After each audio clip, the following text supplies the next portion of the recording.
Good evening, everyone. You've seen her on television, heard her on the radio, read her columns online and in print. Valda Ford is a women's health expert, leadership consultant, author, and for more than 30 years, she has worked in over 50 countries to help improve health and decrease vulnerability. She has a passion for helping women achieve their personal and professional goals. As a registered nurse, Valda has seen how confusing health and wellness can be. She has concentrated on making it easier to live a life free of illness and stress. Tonight, she will help us learn how to get the most out of life by learning the basic ABCs of living well. Valda gives about 50 talks a year to women's groups, associations, and consults with agencies around the globe. She has been honored nationally and internationally for her work to empower women in Afghanistan, Ghana, Sierra Leone, and Sri Lanka. She has established sustainable growth health programs in various war zones and refugee camps around the world. She currently serves on the board of the National Speakers Association and is a member of the Global Speakers Federation. Valda holds a Master of Public Health Policy Analysis and Administration from the University of North Carolina at Chapel Hill, a Master of Nursing Administration from Creighton University, and a Bachelor of Science in Nursing from Winston-Salem State University. Tonight, Valda will help us to be our best selves not only today, but today and every day. Please help me in welcoming Valda Ford.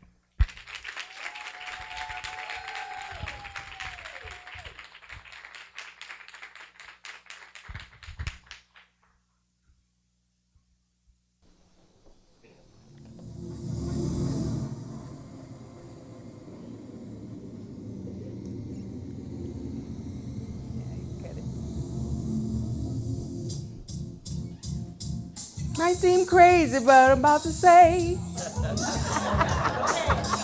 Sing with me. Get away.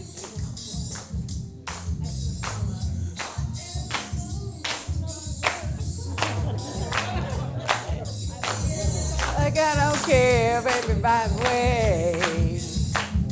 Because I'm happy. Take a room without a roof. Happy to feel. Happiness is the truth. Clap along if you know this is for you. Happy, what we're gonna do.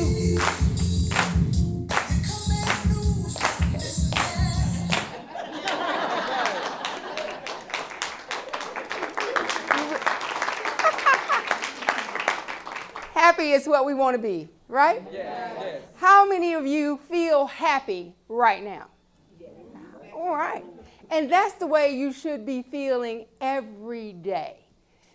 Sometimes we don't feel happy because we don't feel good. We have aches, pains, rheumatism, arthritis, the diabetes, and all of that.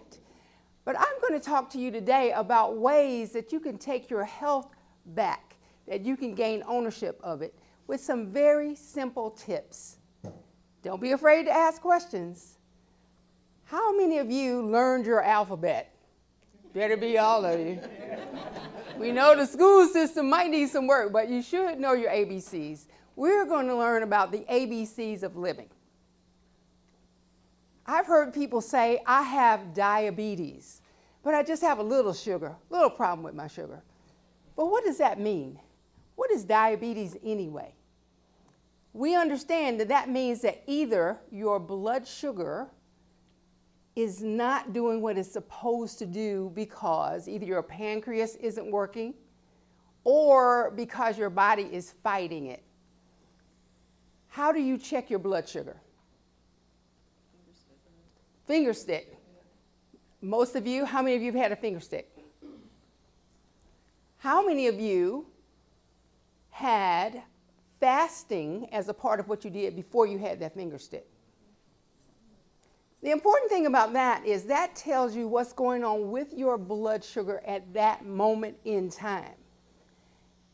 It could be that because you didn't eat anything for 12 hours, it's right where it needs to be.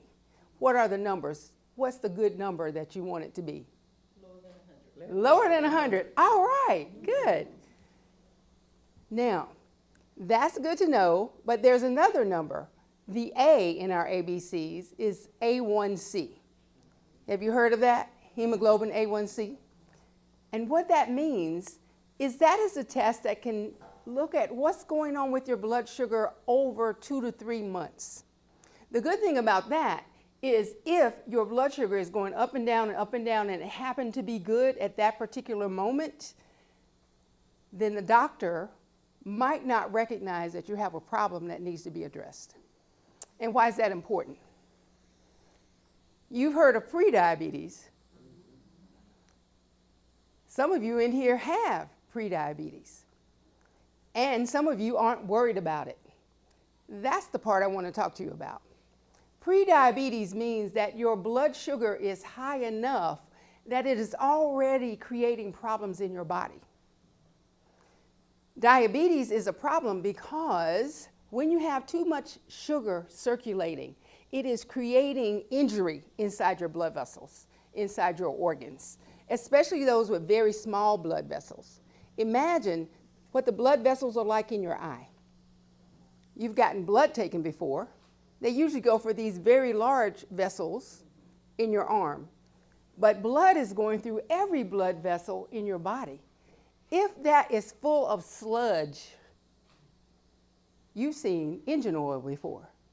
You've seen it when it goes in, how beautiful it is and amber. Compare that to blood that's like it's supposed to be. Then you've seen the engine oil when it comes out. What does it look like? Dirty, thick, disgusting. That's kind of what your blood is looking like when you have diabetes. It's not doing what it's supposed to do. It's thick, it's sludge-filled, it's full of too much sugar, and that very often cuts the inside of those blood vessels. When those blood vessels are cut, it sets up for either scarring, which can decrease the size of the vessel, or what? To close it off altogether, to break off, or to stop the blood flow to that area.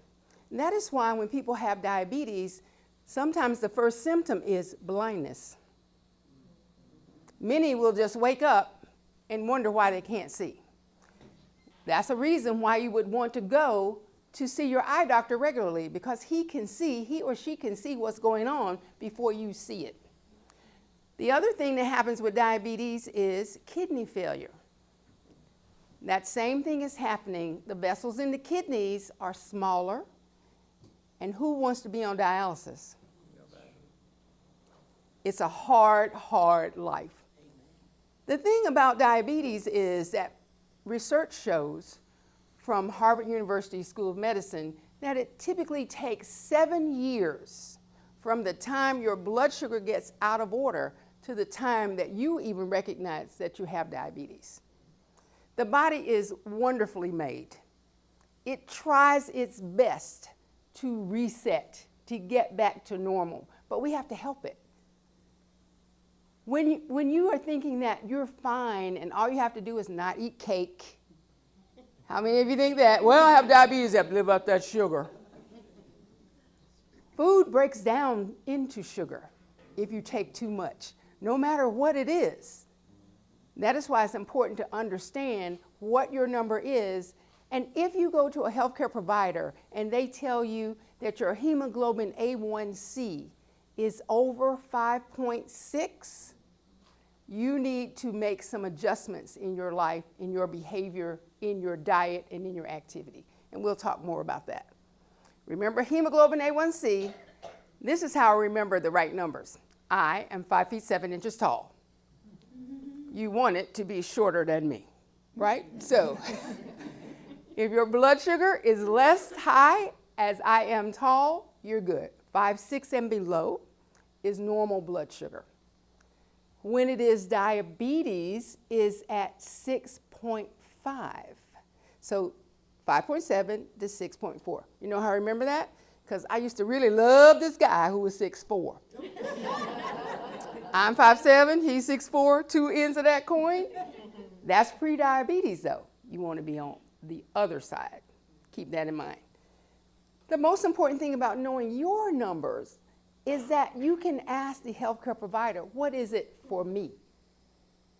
So you know, you're not just saying, I got a little sugar, because you're all very sweet, but having a little sugar in your blood is not what you want.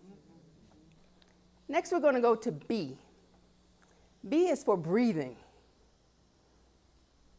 We're going to do something now. I want you to take a deep breath and hold it to a count of 5. Are you ready? Go. 1, 2, 3, 4, 5. Let it go. Now, I want you to do it again, but this time I want you to count out for 5 as well. Ready? Go. 1, 2, 3, 4, 5. Out for 5. 2, 3, 4, 5. It's not as easy, is it? The latest research from the American Heart Association suggests that breathing more deeply, slowly, does several things. It actually decreases your blood pressure. How about that? What is the point of getting your blood pressure lower? What does high blood pressure do to you? It can create the situation for a heart attack. Stress on the arteries. What else? Stroke. High blood pressure means that the force of the blood against the vessel is too high. You've all used garden hoses. When the water is flowing perfectly, it's great. However, when you get a kink in it, the water is still trying to flow, but it's harder to get there. Maybe you'll get a little weak stream, or maybe you won't get anything. When you get nothing in your body, that's the equivalent of a heart attack or a stroke. Do you want that? No. And what do you need to do? You can start with just breathing better. We forget how to breathe. We get so stressed out, we don't even know what to do. But when you breathe slowly and deeply in and out with intention, you can teach your body to relax. And relaxation is what we need to do. We get stuck in the fight or flight or freeze. One of the three. None is good for us. The most important thing that you can do is learn to relax. If you will do this breathing activity that we just did for 5 minutes a day, it will decrease your blood pressure. It will increase your ability to rest and relax. It will help you to feel better. Breathing. There are many apps that you can get on your phone that help with breathing. So don't worry about that at all. The other thing is, what should your blood pressure be? What are the numbers? 120 over 80. 120 over 80 used to be the ideal. As time goes on, we find out more. 120 is at the top of normal, but you want it to be below 120 on the top. And now they're asking you to get closer to 70 at the bottom. And you can do that. How can you do it? Deep breathing. That's a good start. Exercise. It will typically, with good breathing control, you can decrease your blood pressure by 3 to 5 points. And that can make the difference in whether you have hypertension or not. What else? Exercising. Exercise. The most important thing is activity. We are a sedentary society. We find time to do everything except get up and get moving. But what is more important? We aren't made to be sitting down all the time. We are not. How many of you have put off exercising, and then when you started, you found that, wow, I feel great. You sleep better. Your food digests better. Your skin looks better. Your hair looks better. You sleep like the angels. Because there are chemicals in your body that are being released once you are active. It's like a car. If you sit it on the side of the road and don't do anything with it, what's it going to do? That's you. You don't need to do that. You want to get up and get moving. Sometimes you don't get up and move because you have pain. I have severe arthritis in my knees for many reasons. Number one, my mama. Because my mama's arthritis, my mom had arthritis everywhere. But on top of that, I played basketball, I ran track, I played tennis and racquetball, all the things that injure your knees. And of course, I wore stilettos at every possibility. Yes. You know why? Because it makes you look better, makes things lift up.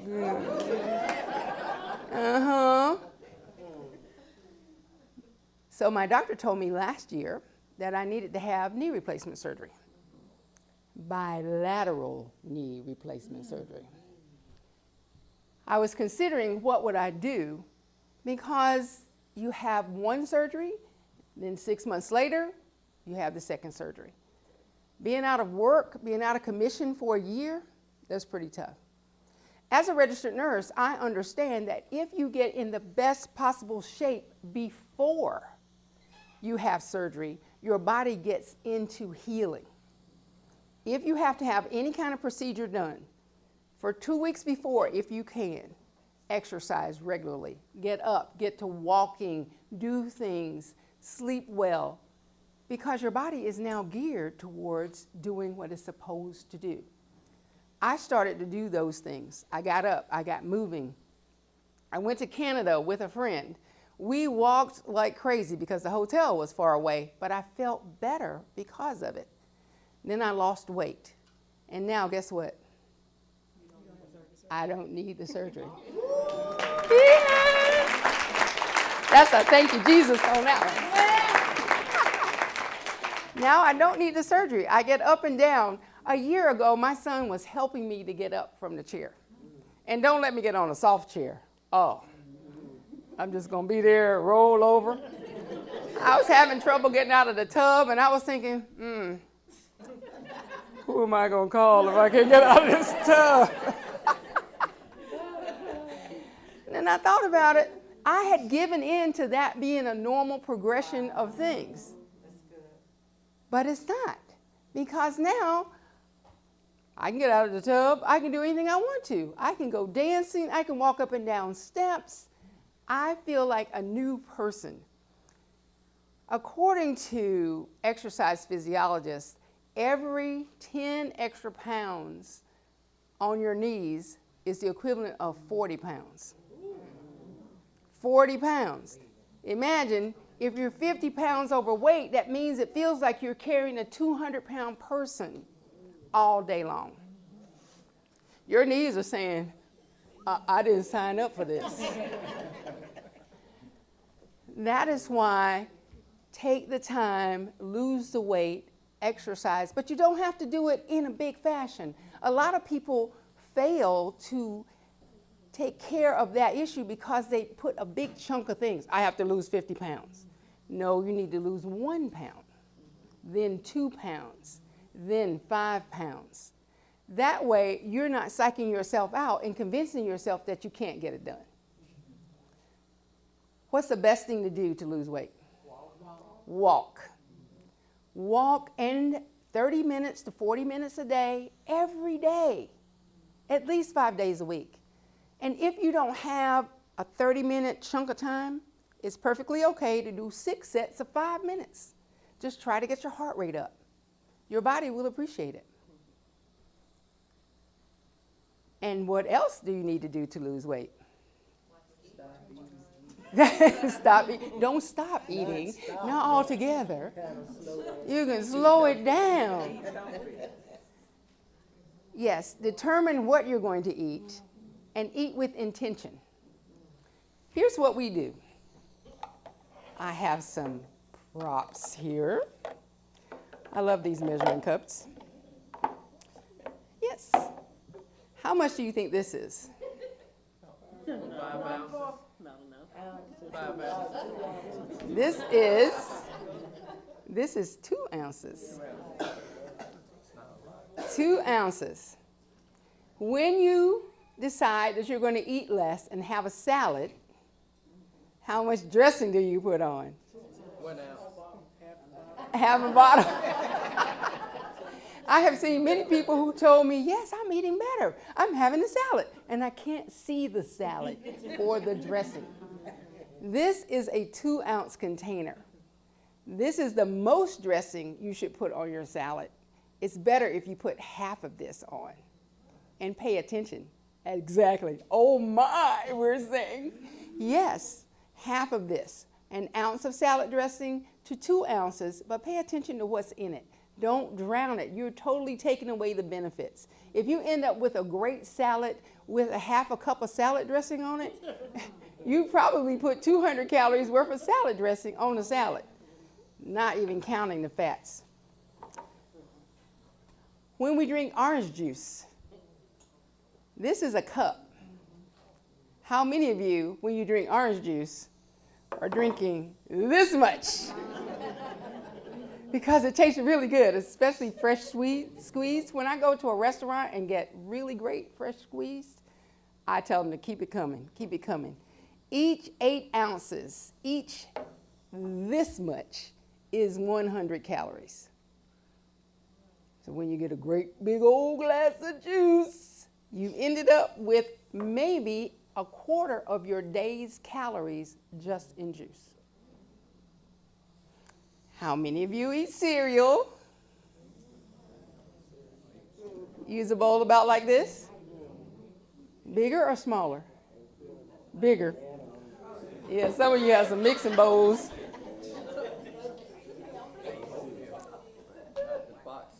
You're supposed to have 3/4 of a cup of cereal and a half a cup of milk. When you see the serving sizes, that's what they're showing. How many of you are using this much? How many more than this much? Twice. The average American is eating 3 times the recommended amount of cereal because we're using soup bowls. This is not for cereal. This is for soup. Mainly for broth. All right? This is how we get ourselves into trouble. How much water are you drinking every day? All right. How many of you are drinking at least 4 cups of water every day? Absolutely great. How many 6? 8? Very good. Some of you are not raising your hands. When you drink enough water, you're helping with your blood pressure. Also with your blood sugar, because there's more water in there to decrease that concentration. Doesn't work forever, but it's good. When you drink enough water, your body is just saying, thank you. I needed that. Remember when we were created, there was no Kool-Aid. There was no Mountain Dew. There was no rich Colombian bean. All of those things are delicious, but you should get your water in too. If you don't like to drink water, you can retrain yourself by having water beside you all the time. That's about your B, your blood pressure and your body loving you, your blood sugar. C, what do you think that is? Calcium. You say C? C. Calcium. Calcium is very important, especially for women. Calories, absolutely important as well. Circulation, absolutely. I'm going to talk, cholesterol. Everybody hear the That means all y'all are taking a little weight pill, trying to get it down. Your cholesterol very frequently will go up simply because of stress. When you're under stress, you pump out what hormone? Cortisol. Cortisol is terrible stuff. It gives you brown fat. It gives you this fat, which is bad.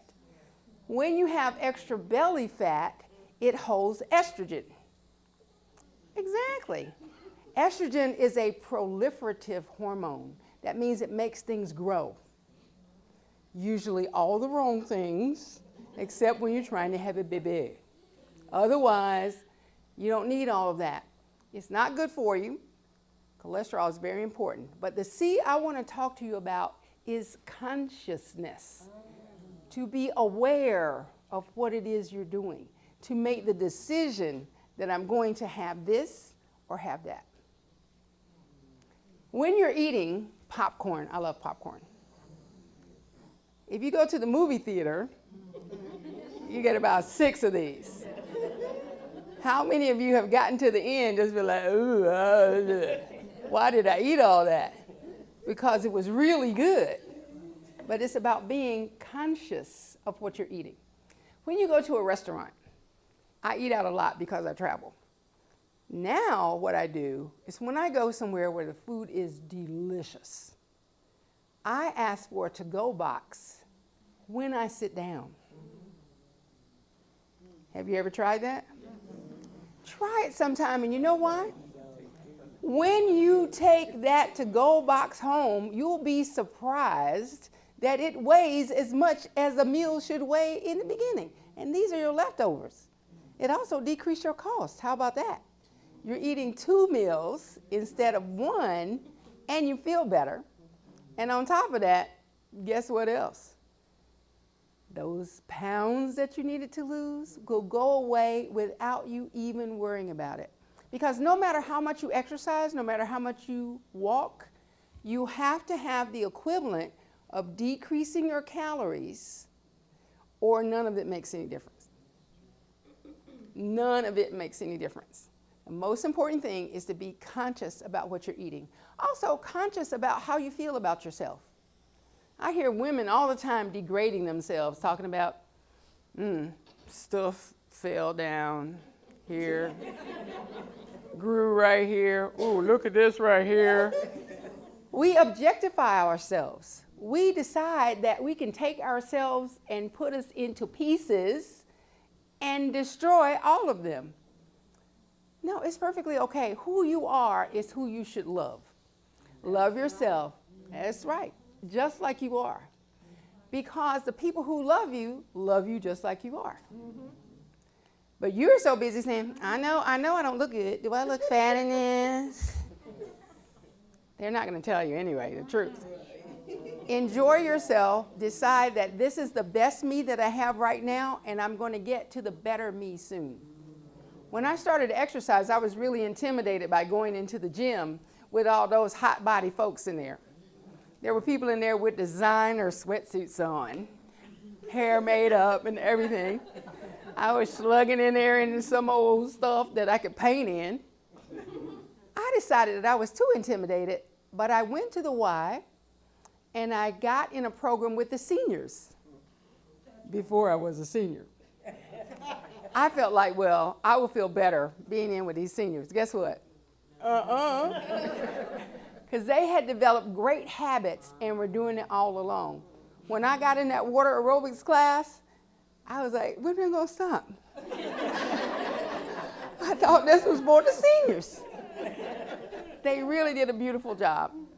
One of them helped me understand even how to make my knees better. How many of you do yoga? About 3, 4 y'all. Yoga is a wonderful thing to do. Many people get intimidated because they think it's too difficult. They see that downward dog or those very twisted up poses. This will help you if you have bad knees or anything else. Just do what's called a tree pose. How many of you have heard of that? The tree pose is basically where you take your foot and you bring it up here. These knees can't do that. However, we can do the bush pose. Don't lean onto your bone because that will injure your knee. But pull it up as far as you can and hold it. What does that do? Balance. Why is balance important? Falls. The number 1 cause of death for seniors is falls. When you have more balance and flexibility, you can catch yourself, or you can avoid that hard fall. Balance is so important. Now let's go to the D. What do you think D is? Depression. Depression. What are the signs of depression? Being by yourself. Being by yourself. Loss of appetite. Loss of appetite.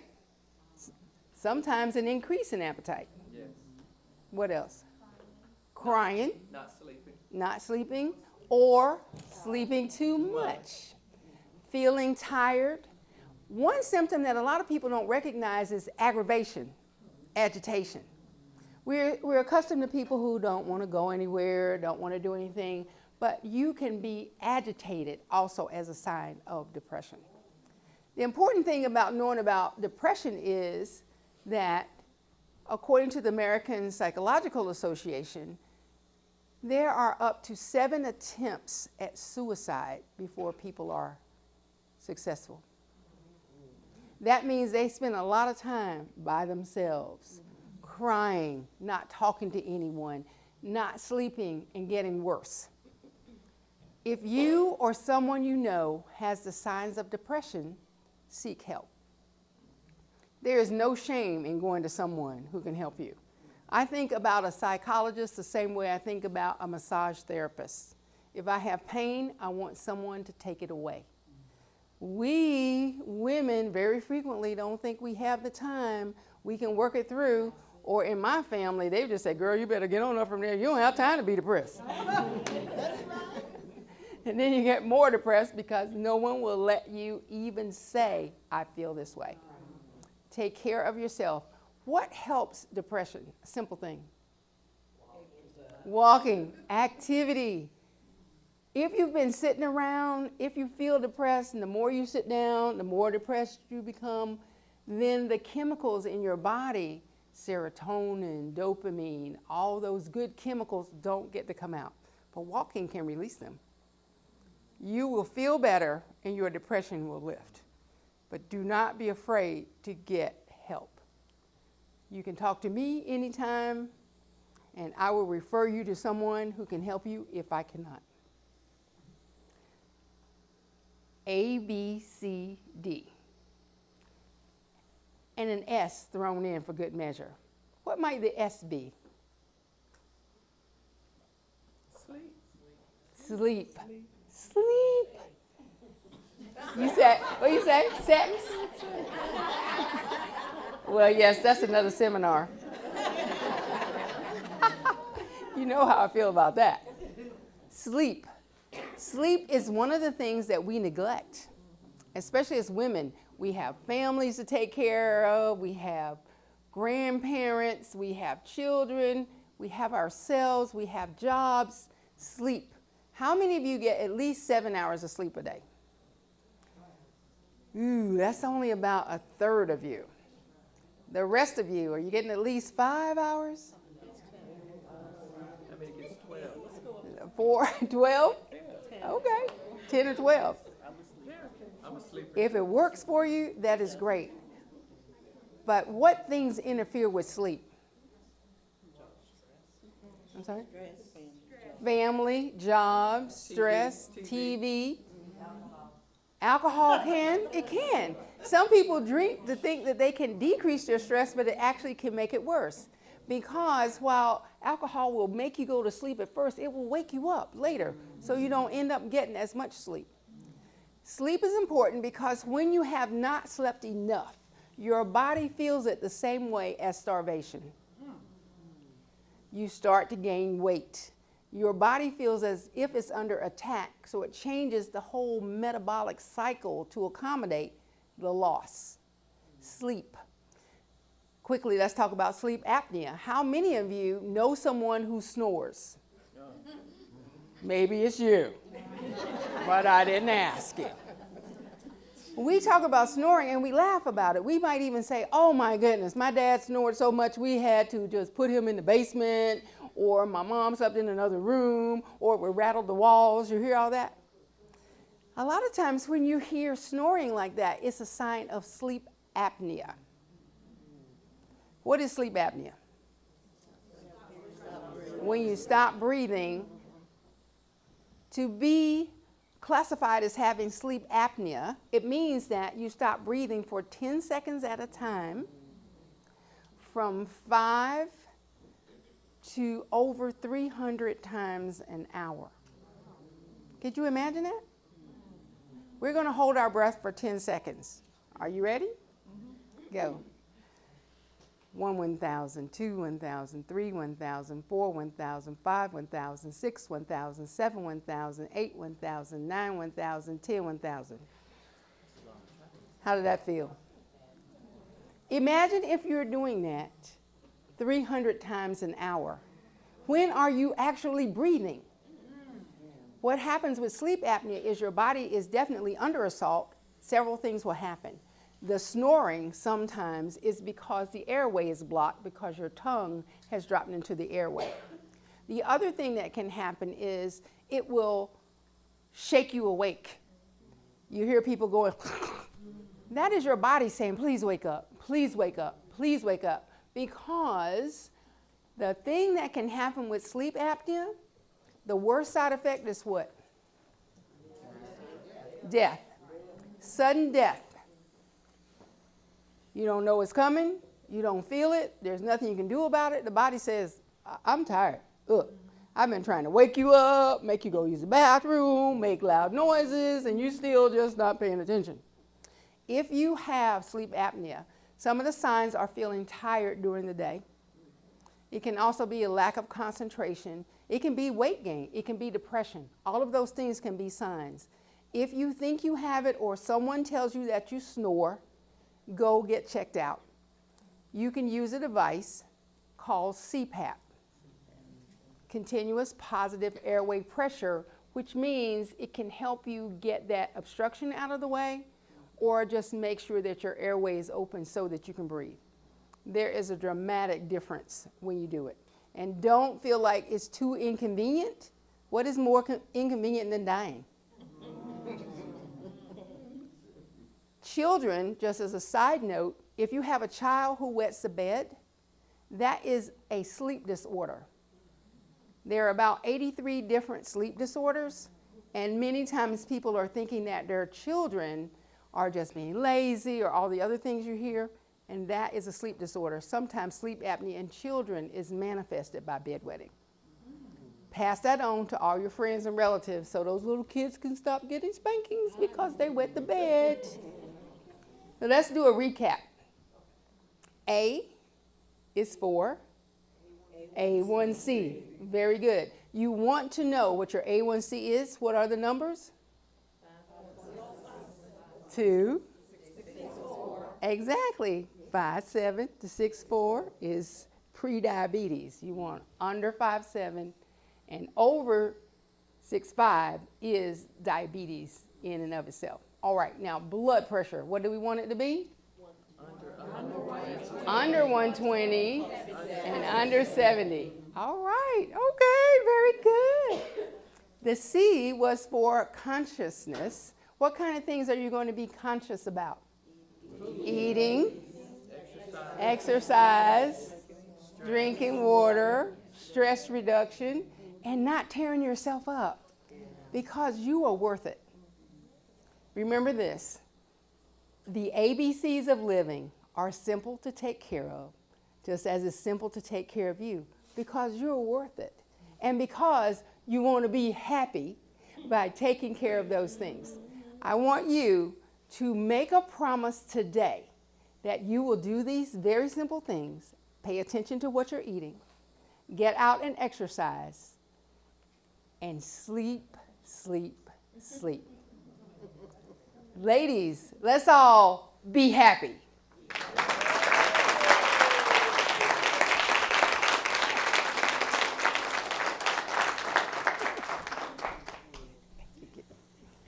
Isn't she amazing? Keep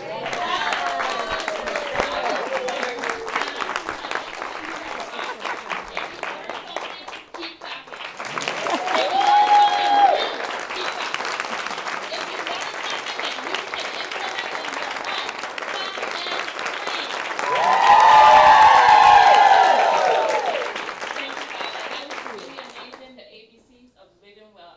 lot too, and I'm gonna work on